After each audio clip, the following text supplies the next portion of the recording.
Assalamu alaikum. Welcome back to our new video.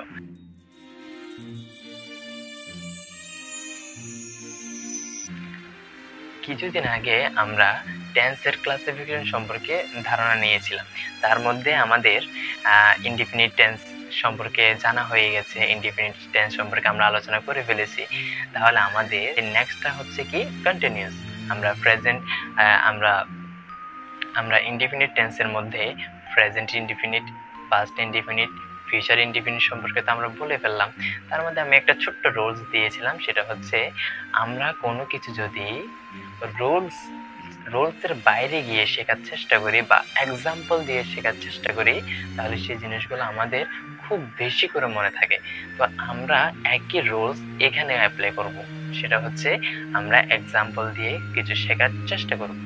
Continuous আসলে কি? Continue অর্থ কি? কন্টিনিউ অর্থ হচ্ছে চলমান থাকা বা চলতে থাকা। ঠিক একই জিনিস হচ্ছে কন্টিনিউয়াস টেন্সে হচ্ছে চলমান কাম, যে একটা সময় যেটা চলতেছে, চলমান কোনো কিছু হচ্ছে, সে এই কোনো কিছু বোঝাচ্ছে, সেটাই হচ্ছে কন্টিনিউয়াস টেন্স। এবার আমরা আসি কন্টিনিউয়াস টেন্সের মূলত ডিফিনিশনের মধ্যে যাই, সেটা বা কন্টিনিউয়াস টেন্স আমরা কিভাবে বুঝবো সেটা দিকে যাই। তাহলে কন্টিনিউয়াস টেন্স আমরা কিভাবে বুঝবো? আমরা কোনো কিছু করতেছি, কোনো কিছু আমরা করতেছি বা আমরা কোথাও যাচ্ছি, আমরা কিছু করতেছি বা কোথাও যাচ্ছি, কোনো কিছু খাচ্ছি, এগুলোই হচ্ছে মূলত কন্টিনিউয়াস টেন্স। এগুলো বোঝালে তখন কন্টিনিউয়াস টেন্স আমাদেরকে বুঝতে হবে, এগুলোই কন্টিনিউয়াস টেন্স।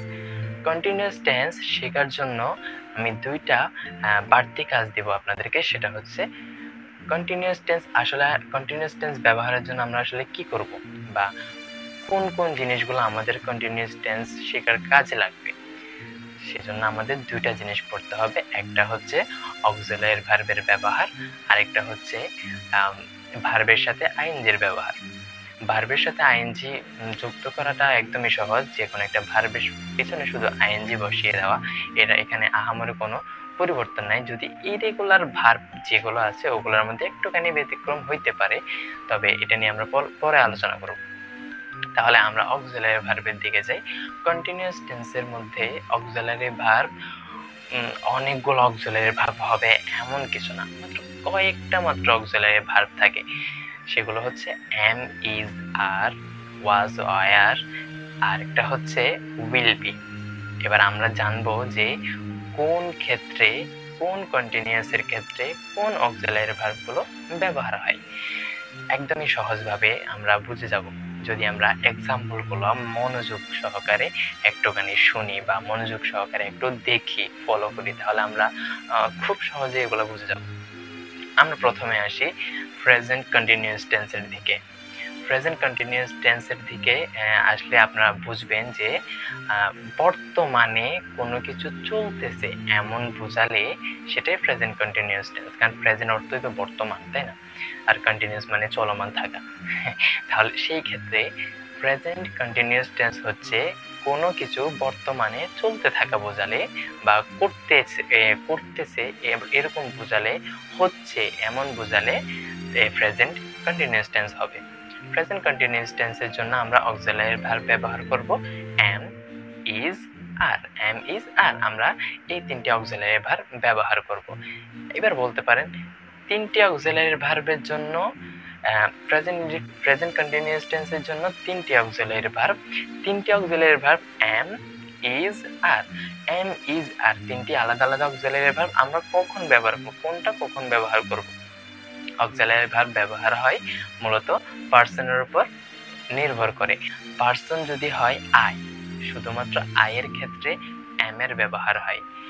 আর second person singular number, second person plural number, third person plural number এবং ফার্স্ট পার্সন প্লুরালের ক্ষেত্রে আর ব্যবহার হয়।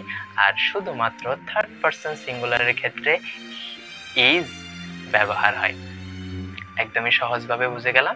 তাহলে আই এর সাথে এম হবে, উই এর সাথে আর হবে, ইউর সাথে আর হবে, তারপর হি এর সাথে ইজ হবে, শি এর সাথে ইজ হবে। একদমই সহজ। যেমন I am, we are, he is, you are, একদমই এখানে কোনো কঠিন কিছু নেই। আসলে আশা করি বুঝতে পারতেছো যে এই অক্সিলারি ভার্বগুলা কখন ব্যবহার হবে।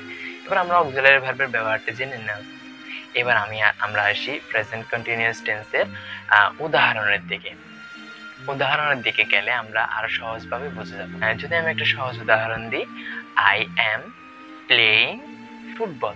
আমি এখানে ভার্বের সাথে আইন যুক্ত করেছি, যেখানে প্লে হওয়ার কথা ছিল সেখানে আমি প্লেইং বলছি। I am playing football, I am playing football, আমি ফুটবল খেলতেছি। এটা হচ্ছে প্রেজেন্ট ইনডিফিনিট টেন্স। দেখুন এখানে আই হচ্ছে সাবজেক্ট, এম হচ্ছে অক্সিলারি ভার্ব যেটা আমরা আগেই বলেছিলাম। এরপরে হচ্ছে প্লে মেইন ভার্ব, সাথে আইএনজি যুক্ত করা, প্লেইং হয়ে গেছে। এরপর অবজেক্ট থাকছে I am playing football. Continuous tense আসলে আহামরি কোনো কিছুই না, এক্ষেত্রে সবগুলাই একই রুলস, একই নিয়ম।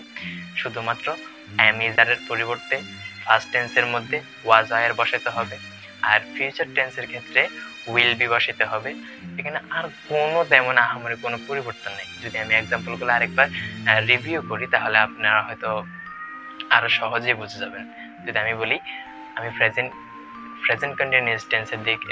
কন্টিনিউয়াস টেন্সের কথা বলতেছি। প্রথমে I am playing football, he is playing football, সে ফুটবল খেলতেছে। এবার যদি আমি একই এক্সাম্পল ফার্স্ট টেন্সে গিয়ে দিই তাহলে কিরকম হবে, হি ওয়াজ প্লেইং ফুটবল, সে ফুটবল খেলতেছিল, সে ফুটবল খেলতেছিল। একদম সহজ, শুধুমাত্র আমি ওয়াজটা, আমি শুধু অক্সিলারি ভার্বটা পরিবর্তন করছি।